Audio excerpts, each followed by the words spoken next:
क्या सच में कोई अपाहिज होता है या अपाहिज हमारी सोच होती है? एक छोटी सी कस्बे में रहती थी आराध्या। बचपन के एक हादसे ने उसके पैरों की ताकत छीन ली थी। अब वो बैसाखियों के सहारे चलती थी।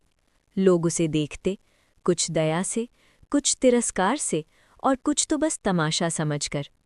लेकिन उसकी दुनिया में एक ऐसा साथी था जो उसे कभी कमज़ोर नहीं समझता था। उसका नाम था शेरू, एक साधारण सा कुत्ता, पर दिल से असाधारण। जब आराध्या गिरती, सबसे पहले शेरू दौड़ता। जब वो रोती, चुपचाप उसके आंसू चाट लेता। और जब वो हंसती, शेरू पूंछ हिलाकर जैसे पूरी दुनिया से कहता, देखो, ये मेरी दुनिया है। उन दोनों का रिश्ता मालिक और जानवर का नहीं था, वो दोस्त थे, परिवार थे, एक दूसरे की ताकत थे। फिर आई वो शाम जो उनकी जिंदगी बदलने वाली थी। सूरज ढल रहा था, सड़कें सुनसान हो रही थी।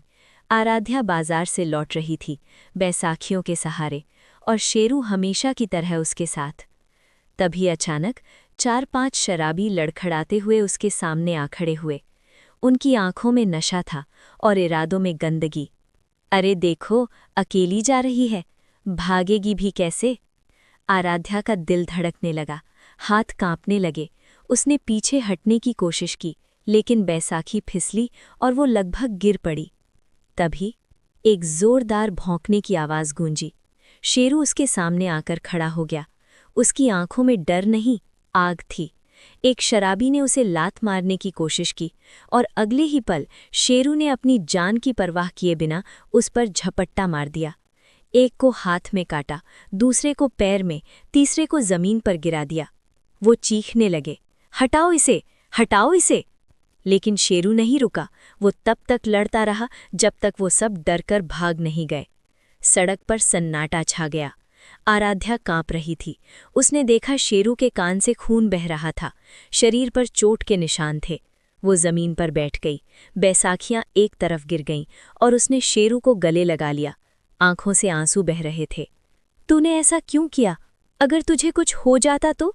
शेरू बस चुपचाप उसकी गोद में सिर रखे रहा, जैसे कह रहा हो, तेरे हिफाजत से बढ़कर कुछ नहीं। उस दिन समाज जिसे अपाहिज कहता था, वो लड़की नहीं रोई क्योंकि वो कमज़ोर थी, वो रोई क्योंकि उसने सच्चा प्यार देख लिया था। वो दोनों धीरे धीरे घर लौटे, आराध्या बैसाखियों के सहारे और शेरू उसके बिल्कुल पास, ढाल बनकर। उस रात आराध्या ने पहली बार आईने में खुद को देखा और मुस्कुराई, क्योंकि उसे समझ आ गया था, अपाहिज शरीर हो सकता है, पर हिम्मत नहीं। और जानवर कभी सिर्फ जानवर नहीं होते, कभी कभी वही इंसानियत का सबसे बड़ा सबक दे जाते हैं। सच्ची वफादारी शब्दों से नहीं, कुर्बानी से साबित होती है। और जो मुश्किल वक्त में आपके सामने ढाल बनकर खड़ा हो जाए, वही असली अपना होता है।